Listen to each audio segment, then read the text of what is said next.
Good morning everyone. Yes, no again I am here. कैसे हैं आप लोग? अच्छे हैं? Very good. और मैं यही प्रार्थना करती हूँ कि आप सभी लोग और हम ऐसे ही स्वस्थ बने रहें और अपने घरों में सुरक्षित रहें। तो प्यारे बच्चों, आज की हिंदी ऑनलाइन क्लास में फिर से आप सभी का स्वागत है। और आज फिर हम लोग एक नया विषय, एक नया पाठ आरंभ करने वाले हैं। जैसे कि इन पिछले दिनों में आपने बहुत अच्छा समय बिताया है, कुछ त्योहार भी मनाए हैं और प्यारी प्यारी ठंड का आनंद भी ले रहे हैं। तो हमने अपने जीवन में पिछले दिनों में जो कुछ भी किया, यदि हम उसे एक जगह लिख कर रख सकते तो कितना अच्छा होता ना। हम बाद में जब भी उसे पढ़ते तो फिर से हमारी यादें ताज़ा हो जाती। तो आज हम लोग अपनी मयूर पंख जो पाठ्य पुस्तक है उसका पाठ 11 नमन की डायरी आज शुरू करने वाले हैं। तो सभी बच्चे सबसे पहले क्या करेंगे? अपनी पुस्तक ओपन करेंगे, है ना। पुस्तक में क्या करना है? पेज नंबर 76 और 77 खोलेंगे, ठीक है।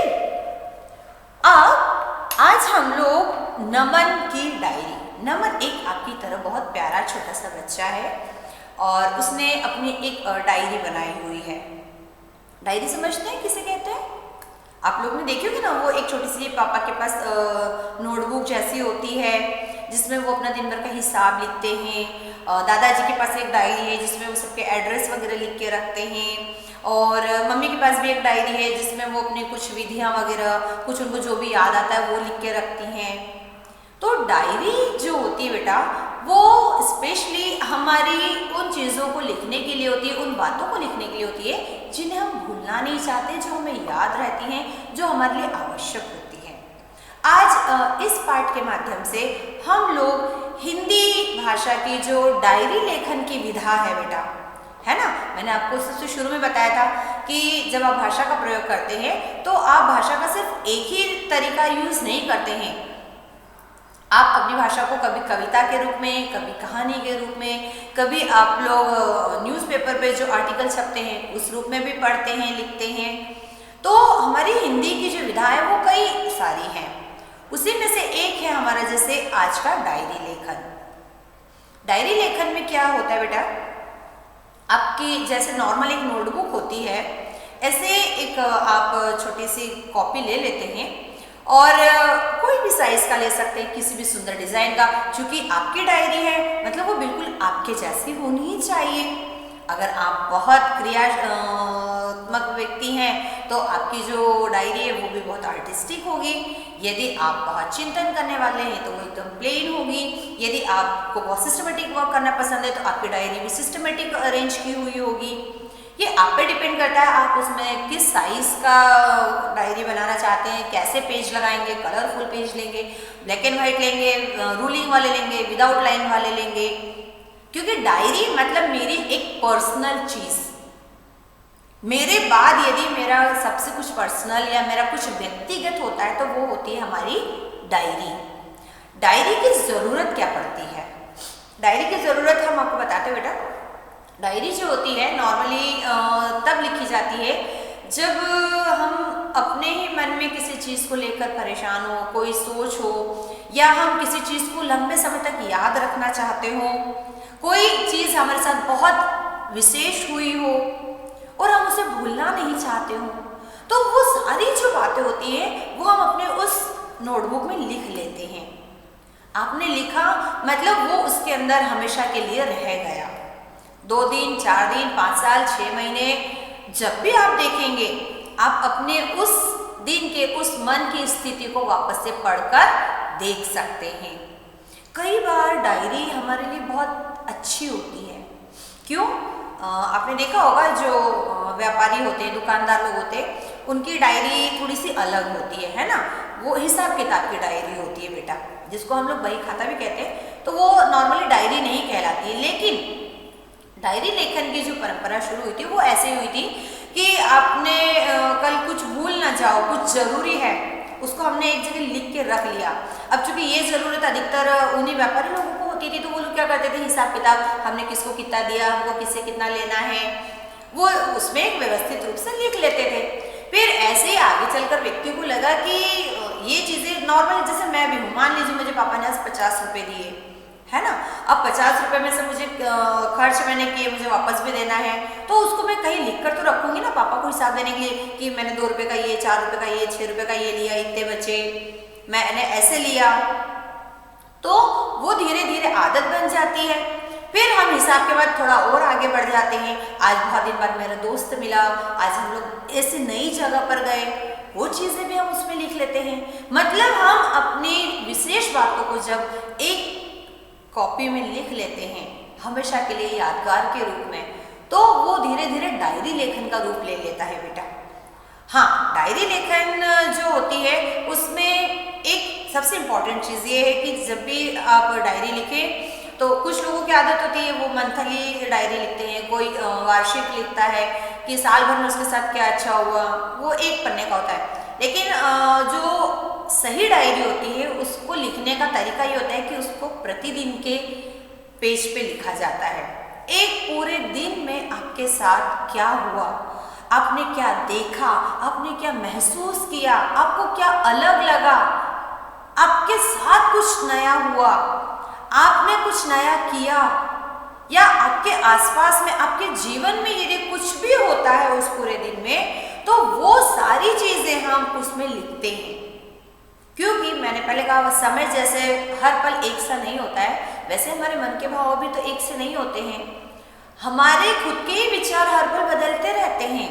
किस परिस्थिति को देखकर आपने आज क्या डिसीजन लिया, आज किस चीज को देखकर आपका मन व्यथित हुआ, वो सारे एक एहसास जो आप किसी से कहना चाहते थे आप नहीं कह पाए, तो हमने क्या किया, एक कॉपी ली, उसको अपना दोस्त बना लिया और हमने अपने सारे मन के भाव, हो सकता है हमें गुस्सा भी आया हो किसी बात पर हम किसी से कह नहीं पाए हो, वो सब भाव हमने क्या किया उसमें लिख दिए।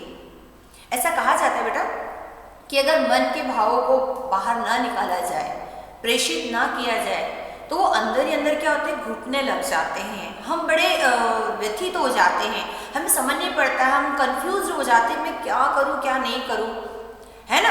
हमारे सामने कई बार ऐसी प्रॉब्लम आती है जब उसके जो सॉल्यूशन होते हैं वो हमें क्लियर नहीं होते हैं, मैं ऐसा कर लूं या मैं ऐसा कर लूं, हम ऐसे डाउट में होते हैं। तो वो रास्ते तो हमने निकाल लिए कि या तो मैं ऐसा करूं या तो वैसा करूं, लेकिन क्लियर नहीं हो रहा है। लेकिन अगर मैंने उसे लिख लिया तो वो लिखे हुए पर क्या होता है, मैं और चिंता करती हूँ और उसके ऊपर डिस्कशन करती हूँ। अगर मैंने ये वाला रास्ता लिया तो आगे जाकर इसका ये फल मिलेगा, अगर मैंने ये सॉल्यूशन चूज किया तो आगे जाकर इसका रिजल्ट ऐसा होगा। तो कई बार हमारी लिखी हुई चीज़ें भी हमको आगे जाकर हेल्पफुल होती है।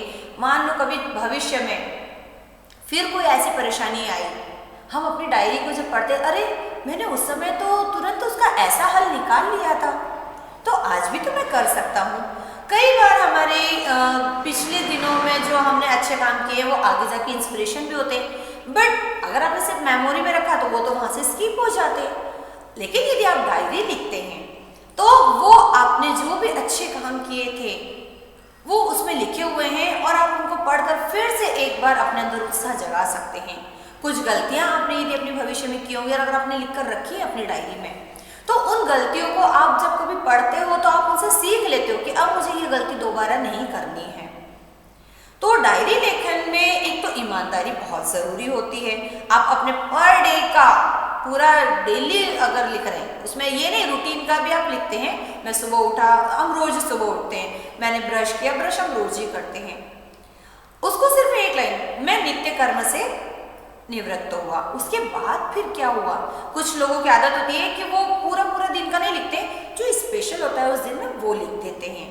तो डायरी लेखन में एक तो आपको ईमानदारी चाहिए, दूसरा आप अपनी डायरी में क्या लिख रहे हैं, उसको कैसे शब्दों में लिख रहे हैं, वो आप पे डिपेंड करता है। क्योंकि धीरे धीरे आपने मान लीजिए आज डायरी लिखना शुरू किया है बेटा, कल परसों, फिर आप खुद उसमें जब अगले 4 दिन 6 दिन 1 महीने बाद लिखेंगे तो आप उसमें सेम वर्ड यूज नहीं करेंगे, आप कोई नया शब्द उसमें प्रयोग करेंगे अपने मन की बात को लिखने के लिए। है ना। तो इस तरह क्या होता है, हमारे शब्द भंडार जो होता है वो भी प्रयोग होता रहता है। फिर क्या होता है कि हर व्यक्ति के अपने लिखने का जो तरीका होता है वो डिफरेंट डिफरेंट होता है। जरूरी नहीं कि जो आपके साथ हुआ वो मेरे साथ हुआ हो, या मैंने जैसे डायरी लिखी आपने वैसे लिखी हो सकता है सेम सिचुएशन के लिए आपने अलग शब्द यूज किए हो, उस सिचुएशन को लेकर आपके मन में अलग भाव आए हो, मेरे शब्द अलग हो।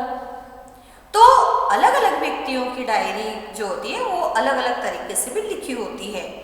हाँ, इससे पता है क्या होता है, पढ़ने में मजा आता है। कभी मैं आपकी डायरी पढूं, कभी आप मेरी पढ़ो। वैसे तो वो बहुत व्यक्तिगत होती है, लेकिन अगर व्यक्ति परमिशन दे, जैसे बच्चों की डायरी उनके मम्मी पापा पढ़ सकते हैं, भाई की डायरी बहन भी पढ़ सकती है अगर भैया परमिशन दे देते। कई बार तो इस डायरी को लेकर बहुत लड़ाइयाँ भी होती, तूने इसको टच क्यों किया, तूने बिना पूछे पढ़ा क्यों, ऐसा भी होता है। तो डायरी लेखन जो है वो हमारा व्यक्तिगत कार्य है, लेकिन हाँ, किसी की डायरी पढ़ना जो है वो गलत बात होती है विदाउट परमिशन के, है ना।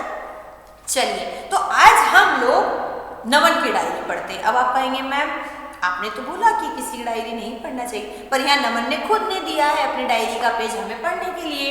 मतलब उसके लाइफ में कभी किसी दिन ऐसा हुआ वो जो उसको अच्छा लगा कि मैं सबसे शेयर करूँ, तो आज उसने हमको अपनी डायरी का सिर्फ एक पेज पढ़ने को दिया है, तो हम लोग उसको पढ़ते हैं। ओके, चलिए स्टार्ट करते हैं। सभी लोग अपनी पुस्तक निकालिए। डायरी लिखते समय बेटा एक चीज हमेशा ध्यान रखिए, कभी कभी ये हमारा शौक भी बन जाता है ना। बहुत से लोगों को ये चीज का शौक होता है। डायरी में जब भी आप लिखते हैं, पर डे की अगर लिख रहे हैं, तो हमेशा ऊपर डेट जरूर डालें, क्योंकि अगर आप ऊपर तारीख नहीं डालेंगे तो बाद में आपको कैसे पता चलेगा कि ये कौन से दिन का मैंने अपना अनुभव लिखा है ना। तो हमेशा ऊपर डेट जरूर डालना चाहिए। अगर आप अपनी डायरी रात में लिखते हैं तो समय भी डाल सकते हैं, या आप दिन के किसी भी समय में लिखते हैं तो वो समय डाल सकते हैं। अब नमन ने 16 फरवरी 2018 को अपनी डायरी में ये वाला पेज लिखा था। रात को 10 बजे जब वो पूरे दिन भर का उसका काम कंप्लीट हो चुका था, वो जब सोने जाने वाला था, तब वो शांति से कुछ सोच रहा था, उसके मन में कुछ विचार आए थे, तो उसने ये डायरी लिखी है। ठीक है, सभी बच्चे अपनी पुस्तक खोल लीजिए बेटा। चलिए, आज का दिन और दिनों की तरह शुरू हुआ था, परंतु पूरा होते होते मेरे जीवन की दिशा बदलकर चला गया। उसने क्या बोला है कि मेरा दिन शुरू तो नॉर्मल डेज की तरह हुआ था, लेकिन वो दिन खत्म होते होते मेरे इस दिन में कुछ ऐसा हुआ जिसने मेरे जीवन की दिशा ही बदल दी। आप समझ रहे हैं, जीवन की दिशा मतलब जीवन जीने का जो मेरा नजरिया था, जो मेरा पॉइंट ऑफ व्यू था, जो मेरे विचार थे, वो पूरे चेंज कर दिए थे। आज दिन में कुछ ऐसा हुआ था। हुआ यह कि माँ शाम की चाय बनाने जा रही थी। दादाजी ने मुझे हलवाई की पास वाली गली दुकान से समोसे ले आने के लिए कहा।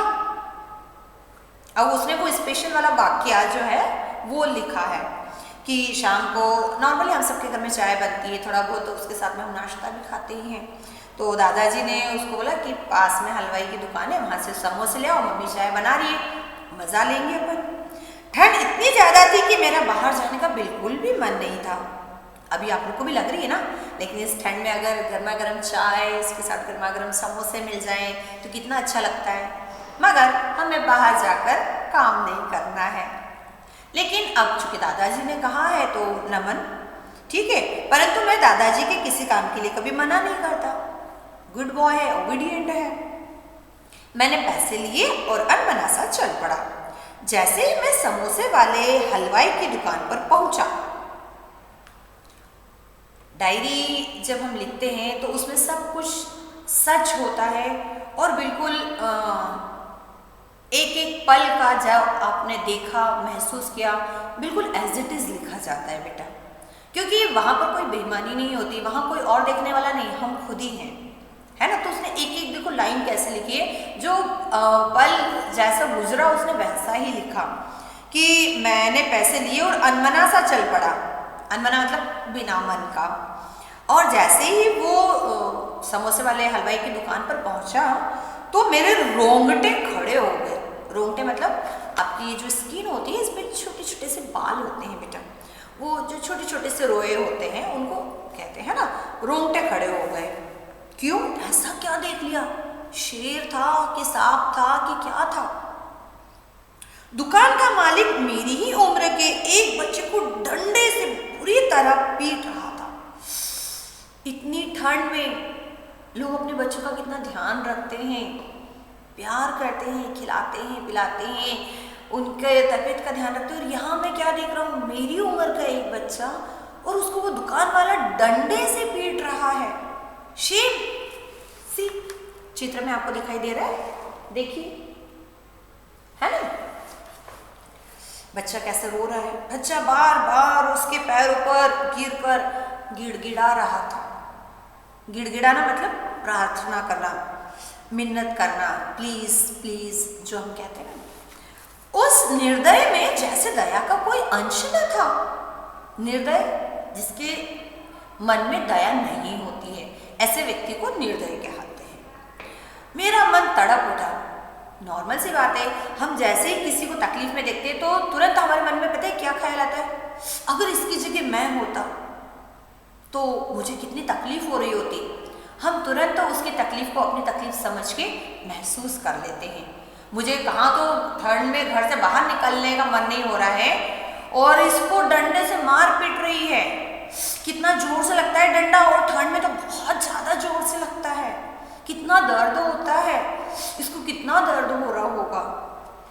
मगर कुछ लोग उस बच्चे को छुड़ाने की कोशिश कर रहे थे और कुछ मेरी तरह मूक हो गए थे। मूक होना यानी शांति से खड़े थे, कुछ नहीं बोल रहे थे, बस देख रहे थे। अच्छी बात नहीं होती जब आपके सामने कुछ अन्याय होता हो, किसी के साथ कुछ बुरा हो रहा हो बेटा, तो कम से कम सामने वाले की मदद तो हमें करना ही चाहिए। अगर आप ऐसा लगता है कि हम मदद नहीं कर सकते तो कम से कम बोलना तो चाहिए उसके खिलाफ। तो उसने क्या कहा, कुछ अच्छे लोग थे जो उस बच्चे को उस हलवाई से छुड़ाने की कोशिश कर रहे थे और कुछ लोग खड़े होकर देख रहे थे। भीड़ है, भीड़ में सब तरह के लोग होते हैं। इतनी कड़ाके की ठंड और इतनी मार, उफ, बड़ी मुश्किल से खुद को संभाल कर मैंने किसी से पूछा, मतलब वो इमेजिन कर रहा था कि इसको इस समय कितना दर्द हो रहा है, इतनी ठंड में किसी को मार पड़े। आपके शरीर पे जो आपकी बदन है वो पहले ही ठंड से बेचारा परेशान है और उसको अगर मार पड़े तो कैसा लगेगा, उसमें दर्द कितना 2 गुना हो जाएगा। फिर भी उसने किसी से पूछा कि भाई क्या हुआ, है ना, क्या हुआ, इतनी बुरी तरह क्यों पीट रहे हैं बेचारे को, क्या किया इसने। कितने सारे सवाल एक साथ उसके मन में आए, उसने पूछ लिए। उस आदमी के जवाब ने मेरे पैरों के नीचे से जमीन खींच ली। क्या हुआ? उस सामने वाले व्यक्ति से मैंने एक सवाल किया और उसने जो जवाब दिया वो मतलब ऐसा जवाब था जिसकी मैं उम्मीद ही नहीं कर सकता था। मुझे ऐसा लगा जैसे किसी ने मेरे पैरों के नीचे से जमीन हटा ली और मैं बस हवा में खड़ा हूं। ऐसा कब होता है? जब कोई बात बिना सिर पैर के हो, जिसका कोई लॉजिक नहीं हो और उसके ऊपर कोई इतना ज्यादा सीन क्रिएट करता है बेटा, उसको विश्वास नहीं हुआ कि इतनी सी बात के ऊपर कोई मतलब अपने मन से दया निकाल के किसी छोटे बच्चे के साथ ऐसा व्यवहार कर सकता है। अब हम देखते क्या हुआ था। उसने बताया कि उसे इसलिए पीटा जा रहा था क्योंकि बर्तन धोने के समय वह मिट्टी में अपनी अंगुली से वर्णमाला के अक्षर बनाना सीख रहा था। है ना अजीब बात, एक छोटा बच्चा, काम करना उसकी मजबूरी है लेकिन पढ़ने का मन तो उसका भी होता है। अगर काम करते करते 2 मिनट अगर उसने मिट्टी से खेल लिया, मिट्टी से वो स्लेट पे नहीं लिख पाता है, उसने मिट्टी पर ही अक्षर बनाने की कोशिश कर ली, थोड़ा अपने मन को बहला लिया, तो कौन सा उसने बुरा काम किया? कहाँ उसने किसी को तकलीफ दी जो उसके बदले उसको पीटा जा रहा था। उस बच्चे को पढ़ने का शौक था बेटा, पर उसके पिता नहीं थे। देखो उसकी भी मजबूरी है, माँ बीमार रहती थी इसलिए रोटी किताब से ज्यादा जरूरी हो गई थी। और वह छोटी सी उम्र में ही, है ना, वह छोटी सी उम्र में ही क्या हो गया था, हलवाई की दुकान पर काम करने लगा था। मजबूरी बहुत बड़ी चीज होती है बेटा। व्यक्ति से उसकी उम्र नहीं पूछती है, उसकी परेशानी नहीं पूछती है, उसको काम पे लगा देती है। लेकिन बच्चा तो बच्चा है, रह रहकर उसकी पढ़ने की इच्छा जाग उठती और वो ऐसे ही वर्णमाला के अक्षरों को मिट्टी में लिखने की कोशिश करने लगता। इस बात के लिए उसने कई बार डांट और मार भी खाई थी, पर आज तो हद हो गई थी। दुकान के मालिक ने क्रूरता की सारी सीमाएं पार कर दी थी। किसी ने पुलिस को खबर कर दी थी और पुलिस उसे पकड़कर ले गई। बच्चे को भी अस्पताल में भर्ती करा दिया गया था। इतना पीटा कि उस बच्चे को चोट पहुंच गई थी। क्रूरता की सारी सीमाएं। क्रूरता समझते हैं? बहुत ज्यादा अत्याचार, बहुत ज्यादा तकलीफ देना।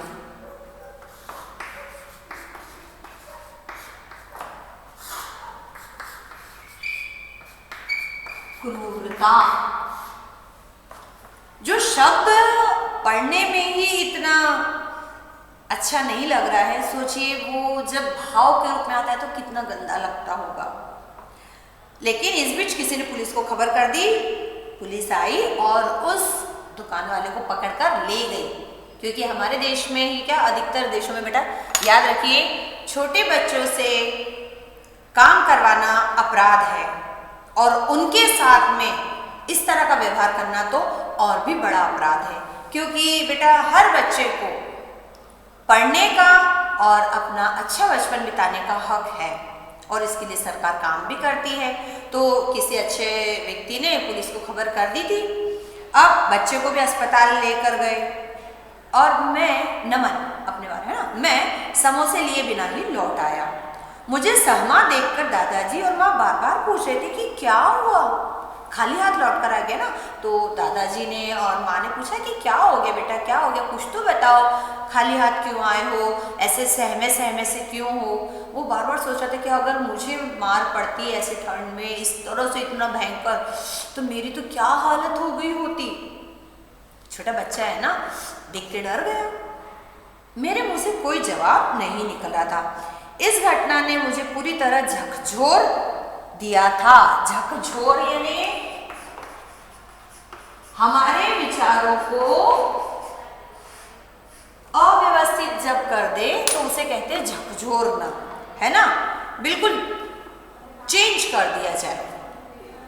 मैं सोच रहा था कुछ दिन बाद वो जेल से वापस आ जाएगा, बच्चा भी ठीक होकर वापस आ जाएगा, या नहीं तो शायद कहीं और काम करेगा। परंतु क्या उसकी पढ़ने की इच्छा वापस आ पाएगी? वो आगे की सोच रहा है। मैं सोचता रहा, हमारे देश में आज भी ऐसे कितने सारे बच्चे हैं जो पढ़ना चाहते हैं, आगे बढ़ना चाहते हैं, परंतु उनकी राह में अनेक मुश्किलें हैं। मैंने मन ही मन निश्चय किया कि जब वह लड़का ठीक होकर आ जाएगा, मैं रोज रात को उसे पढ़ना लिखना सिखाऊंगा। उसने अपने मन में निश्चय किया कि ऐसा तो होता ही रहेगा, वो ये स्थिति कब बदलेगी। इस स्थिति को बदलने के लिए हमें कुछ करना होगा और उसमें मैं अपनी तरफ से क्या सहयोग करूंगा कि मैं उस बच्चे को पढ़ाऊंगा भी और लिखना सिखाऊंगा। आज की इस घटना ने मेरे जीवन की दिशा बदल दी है। बहुत अच्छा सोचा है नमन ने। मैं बड़ा होकर ऐसे बच्चों की पढ़ाई के लिए जरूर व्यवस्था करूंगा जो पढ़ना चाहते हैं परंतु पढ़ नहीं पाते। हमारे देश में क्या बेटा, बहुत सारे ऐसे बच्चे बेटा जिनको बहुत परेशानियां हैं, जिनकी घर की हालत अच्छी नहीं होती है, जो हमारी तरह पढ़ना चाहते हैं, लिखना चाहते हैं, ज्ञान पाना चाहते हैं, लेकिन वो नहीं कर पाते हैं। जिस उम्र में उनको पढ़ाई लिखाई करना चाहिए उस उम्र में वो दूसरे काम में लग जाते हैं, अपने परिवार को चलाने के लिए रोजी रोटी कमाने में लग जाते हैं। लेकिन ये हक तो उनका भी बनता है, तो उनकी मदद हम कर सकते हैं। उसने ये निश्चय किया, अब सो जाता हूँ, सुबह जल्दी उठना है, पढ़ना है, आगे बढ़ना है। क्यों? अपने इस नए सपने के लिए। शुभ रात्रि। वो अपने आप से उसने एक संकल्प लिया, अपने आप से एक वादा किया कि मैं ऐसे बच्चों की मदद जरूर करूंगा और आज से जो छोटी छोटी मदद करूंगा और बड़ा होकर मैं इनके लिए कुछ बड़ा करूंगा। ये भी अपने आप में एक अच्छी बात है बेटा। तो हमने इस पाठ से क्या सीखा कि हमें खूब परिश्रम से पढ़ना चाहिए, क्योंकि इस तरह आराम से बैठकर पढ़ना भी हर किसी की किस्मत में तो नहीं होता। साथ ही अगर हमें ज्ञान प्राप्त हुआ है तो हमें अपने आसपास के जो लोग हैं जो पढ़ नहीं सकते हैं, जो इसके लिए कोशिश कर रहे हैं, उनकी मदद करना चाहिए। अगर हमें ज्ञान मिला है तो हमें उस ज्ञान को बांटना चाहिए, है ना। तो आप बहुत लकी है, मैं हमेशा से कहती आई हूँ बेटा कि आपको इतना आराम से इतना सारी सुविधाएं मिल रही हैं पढ़ने के लिए, तो आप उसका फ़ायदा उठाइए, उसका लाभ लीजिए और दूसरों को भी पहुंचाइए।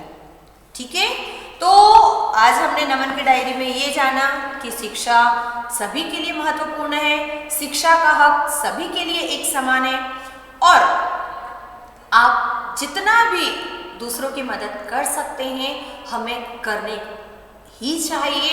अगर आप नहीं कर पा रहे हैं तो आप उसके लिए कोई उपाय निकालिए, अपने बड़ों से बात कीजिए कि हम दूसरों की मदद कैसे कर सकते हैं, उनकी हेल्प भी ले सकते हैं। ठीक है, यहाँ कठिन शब्द में हमने सिर्फ 2 ही लिखे हैं, वैसे पार्ट नया है तो आपको उसमें बहुत सारे नए शब्द मिलेंगे। तो आगे के जो 5 से 10 शब्द हैं वे आप स्वयं अपने पार्ट में से ढूंढेंगे और लिखकर हमें बताएंगे। ठीक है बेटा, तो आज की ये कक्षा जो है नमन की डायरी हम यहीं समाप्त करते हैं। अगली बार हम फिर मिलेंगे इसी पार्ट के अगले कार्य के साथ में। तो तब तक के लिए bye bye, stay in home and stay safe. Okay.